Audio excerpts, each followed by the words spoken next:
차 한잔 하듯 편안하게 내 이야기를 들어보게. 자네, 이런 생각 해본 적 있는가? 시작이 좋으면 끝도 좋을 거라는 생각, 부모님이 도와주면 그만큼 앞서가는 거라는 생각.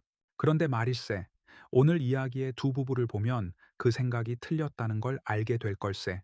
한 부부는 부모님 도움으로 신축 아파트에서 신혼을 시작했네. 다른 부부는 빈손으로 낡은 빌라에서 시작했네. 그런데 8년 뒤 누가 웃고 있었을까? 그리고 누가 점점 밀려나고 있었을까? 그 답 지금부터 하나씩 풀어보겠네. 성진과 유진 부부가 있었네. 결혼할 때 양가 부모님이 전세 자금 2억을 보태주셨지. 덕분에 이 부부는 서울 신축 아파트에서 신혼을 시작했네. 이사하던 날 유진이 이렇게 말했네. 여보, 우리 진짜 잘 시작하는 것 같아. 성진도 웃으며 답했지. 그러게, 부모님 아니었으면 이런 데서 못 살았을 텐데. 커뮤니티 시설도 좋고 인테리어도 새 것이었지. 주변 친구들이 부러워했네. 성진은 대기업에 다니고 있었고 큰 걱정 없이 그저 성실하게 저축만 하면 된다고 생각했네. 같은 해 재현과 소민 부부도 결혼했네. 이 부부는 지원받을 곳이 없었어. 각자 모은 돈에 전세 자금 대출을 더해서 낡은 빌라 반전세로 신혼을 시작했네. 이사하던 날 소민이 낡은 벽지를 보며 한숨을 쉬었네. 우리는 언제쯤 저런 신축 아파트에서 살아볼까? 재현이 잠시 말없이 있다가 이렇게 답했네. 살아보는 게 아니라 사버리자, 우리가. 소민이 피식 웃었어. 말은 쉽지, 재현은 웃지 않았네. 진심이야. 나 오늘부터 공부 좀 해볼게. 이 짧은 대화가 훗날 두 부부의 운명을 갈라놓게 되네. 시간이 흘러 3년 4년 차가 됐네. 성진과 유진 부부는 여전히 그 신축 아파트에 살고 있었어. 전세 갱신 때마다 보증금이 올랐지만 대출을 조금 더 받아서 메꿨네. 어느 날 유진이 성진에게 물었네. 여보, 우리 이 집 아예 사는 건 어때?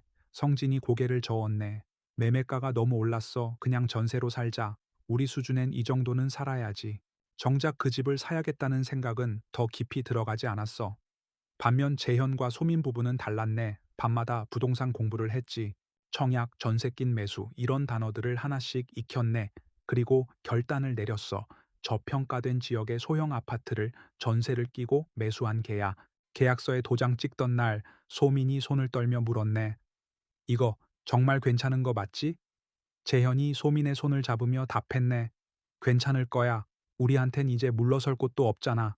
실거주가 아니었네. 갭투자였지. 성진과 유진 부부도 이 소식을 들었네. 유진이 성진에게 말했네. 재현이네. 어디 아파트 샀다던데 우리도 알아볼까? 성진이 손사래를 쳤네. 우리는 이미 좋은 신축에 살고 있잖아. 급할 것 없어. 이 한 문장이 두 부부의 운명을 갈랐네. 5년, 6년, 7년 차가 됐네. 재현과 소민 부부가 매수한 지역의 시세가 올랐어. 그 자산을 발판 삼아 두 번째 매수를 했네. 그리고 세 번째 매수까지 몸집이 점점 커졌지. 반면 성진과 유진 부부가 사는 신축 단지는 재계약 때마다 전세 보증금이 크게 뛰었네. 처음엔 대출로 버텼어. 다음엔 적금을 깼지. 그런데 결국 감당이 안 되는 순간이 왔네. 부동산 중개인이 성진에게 말했네. 이 단지 전세 이번엔 도저히 이 가격에 못 잡아드려요. 성진이 되물었네. 그럼 저희는 어디로 가야 하나요? 중개인이 조심스럽게 답했네. 조금 더 외곽 쪽을 보셔야 할 것 같아요. 이 부분은 살던 신축 단지를 떠나야 했네. 한 단계 낮은 구축으로, 그리고 다시 한 단계 더 외곽으로. 성진은 이삿짐을 싸며 유진에게 되뇌었네. 우리가 더 유리하게 시작했는데 왜 점점 밀려나기만 하지? 유진은 아무 말도 하지 못했네. 뒤늦게 매수를 시도했지만 이미 오른 가격과 강화된 대출 규제 앞에서 번번이 좌절했네. 8년이 지났네. 재현과 소민 부부는 다주택 갭투자로 쌓은 자산을 바탕으로 상급지 갈아타기까지 성공했네.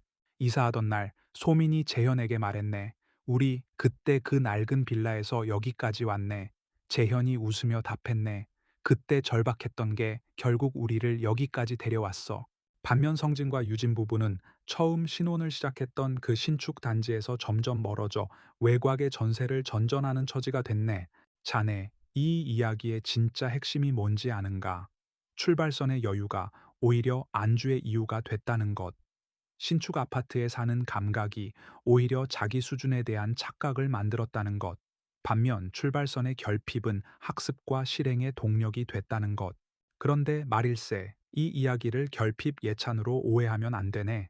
만약 성진과 유진 부부가 그 2억을 지원받은 순간부터 전세가 아니라 매수를 고민했다면 지금쯤 재현과 소민 부부보다 훨씬 앞서 있었을 걸세. 핵심은 결핍이 아니야. 핵심은 절박함일세. 좋은 집에 사는 것과 좋은 집을 갖는 것, 이 둘은 전혀 다른 문제라네. 자네 지금 어느 쪽에 서 있는가?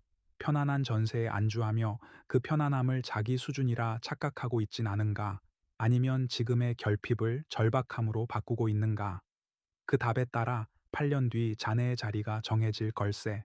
강남 할배와 함께 부동산과 자산 공부 차근차근 해보세. 구독하고 찬찬히 영상들 살펴보게. 자네가 밀려나지 않고 앞서가는 그날까지 함께 하겠네.